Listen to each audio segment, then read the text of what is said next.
बिहार में voter list revision पर supreme court की बात सामने आ गई है। सुप्रीम कोर्ट ने सुनवाई के दौरान इलेक्शन कमीशन को बड़ी राहत दी है। सुप्रीम कोर्ट ने चुनाव आयोग को बड़ी राहत देते हुए कह दिया है कि वोटर लिस्ट रिवीजन बिहार में बरकरार रहेगा, यानी वोटर लिस्ट रिवीजन बिहार में चलता रहेगा। ये एक बड़ी खबर जब चुनाव आयोग को सुप्रीम कोर्ट ने राहत दी है। वोटर लिस्ट रिवीजन जारी रहेगा, सुप्रीम कोर्ट ने कहा है। सुप्रीम कोर्ट ने यह भी टिप्पणी की है कि इसमें आधार, वोटर, राशन कार्ड सब शामिल होना चाहिए। अब सुप्रीम कोर्ट ने कहा है कि 28 जुलाई को मामले की अगली सुनवाई होगी। सुप्रीम कोर्ट ने टिप्पणी के दौरान ये भी कहा कि संवैधानिक संस्था के काम पर किसी तरीके का रोक नहीं लग सकता। इसके साथ ही सुप्रीम कोर्ट की इस बात से विपक्षी दलों को बड़ा झटका लगा है और चुनाव आयोग को बड़ी राहत मिली है। बिहार में वोटर लिस्ट वेरिफिकेशन पर गर्मा गर्मी है। इसी गर्मा गर्मी के बीच राहुल गांधी बिहार में आए, उसके बाद एक नई राजनीति की शुरुआत हो गई। लेकिन इन सब के बीच गेंद तो सुप्रीम कोर्ट में है। सुप्रीम कोर्ट में बिहार मतदाता सूची संशोधन की याचिका डाली गई थी, जिस पर सुप्रीम कोर्ट ने सुनवाई की। तो चलिए आपको बताते हैं सुप्रीम कोर्ट में बिहार वोटर वेरिफिकेशन को लेकर क्या कुछ हुआ है। बिहार विधानसभा चुनाव से पहले मतदाता सूची के विशेष गहन पुनरीक्षण यानी स्पेशल इंटेंसिव रिवीजन अभियान ने राजनीतिक हलचल तेज कर दी। विपक्षी गठबंधन इंडिया ने इस प्रक्रिया को सत्तारूढ़ सरकार को लाभ पहुंचाने की साजिश बताया था। वोटर लिस्ट रिवीजन के मामले में सुप्रीम कोर्ट में सुनवाई हुई। बिहार में मतदाता गहन पुनरीक्षण के मसले ने जिस तरह देश में सियासी तूल पकड़ा है, अब वही मामला देश की सबसे बड़ी अदालत की चौखट पर पहुंचा। तमाम आरोप प्रत्यारोप के बीच, संशय और सियासी शोर के बीच सुप्रीम कोर्ट ने अहम टिप्पणी की है। एडीआर के वकील ने कहा, कानून के मुताबिक चुनाव आयोग को एसएसआर और स्पेशल इंटेंसिव कराने का अधिकार है। सिर्फ 11 डॉक्यूमेंट ही लिए जा रहे हैं। आधार कार्ड, वोटर आईडी कार्ड जैसे दस्तावेज नहीं मांगे जा रहे। आज तक स्पेशल इंटेंसिव रिवीजन शब्द का उपयोग नहीं हुआ।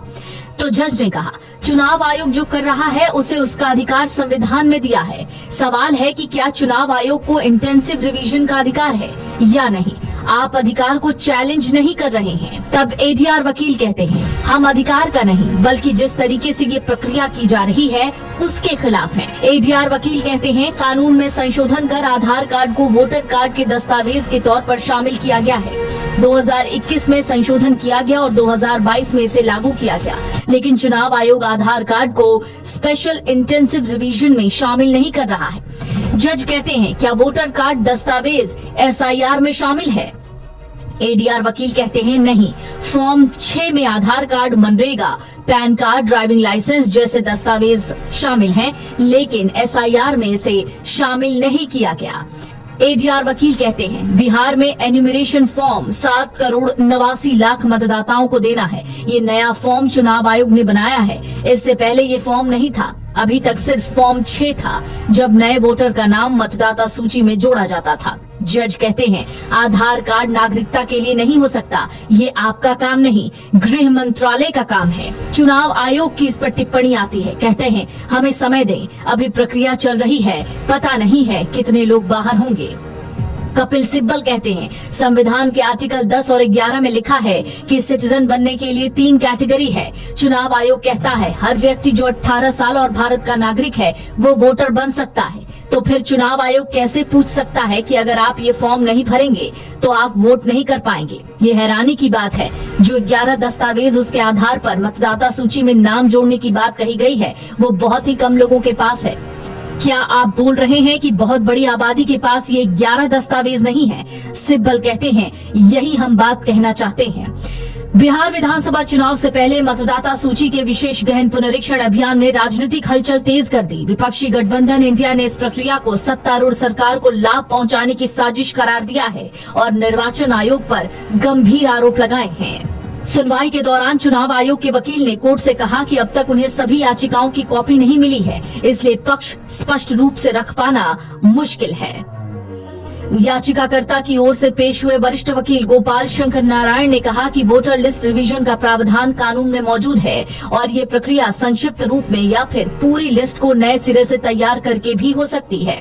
उन्होंने चुनाव आयोग पर सवाल उठाते हुए कहा कि अब इन्होंने एक नया शब्द गढ़ लिया है, स्पेशल इंटेंसिव रिवीजन। आयोग ये कह रहा है 2003 में भी ऐसा किया गया था, लेकिन तब मतदाताओं की संख्या काफी कम थी।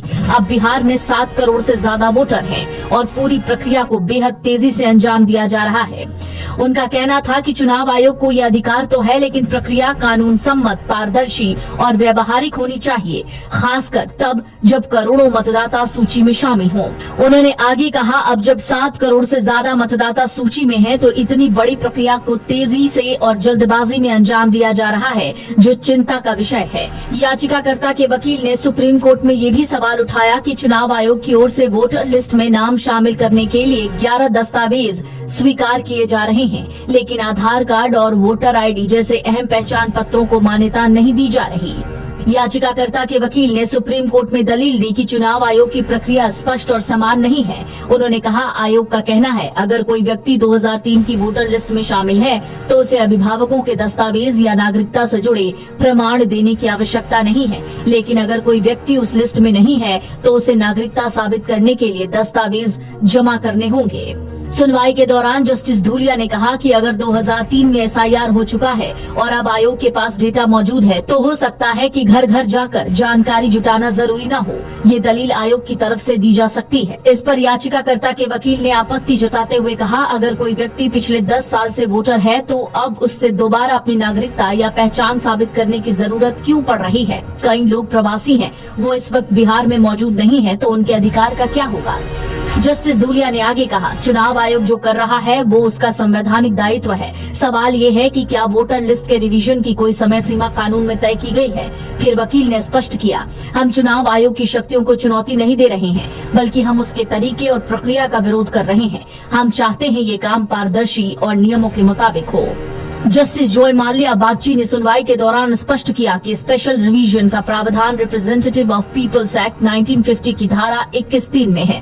उन्होंने कहा, धारा 21(3) के तहत विशेष पुनरीक्षण की अनुमति है और कानून में साफ तौर पर लिखा है कि इस प्रक्रिया को कैसे अंजाम देना है, ये तय करने का अधिकार चुनाव आयोग के पास है। मामले की सुनवाई के दौरान माहौल एक समय पर तीखा हो गया। याचिकाकर्ता के वकील ने कहा, चुनाव आयोग अब उस वोटर आईडी को भी मान्यता नहीं दे रहा है जिसे उसने खुद ही जारी किया। ये पूरी प्रक्रिया मनमानी और अव्यवहारिक हो गई है।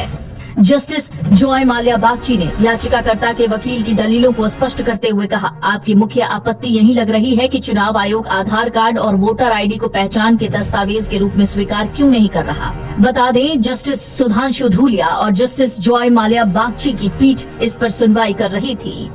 वहीं चुनाव आयोग के पक्ष से पूर्व अटॉर्नी जनरल के वेणुगोपाल केस लड़ रहे थे।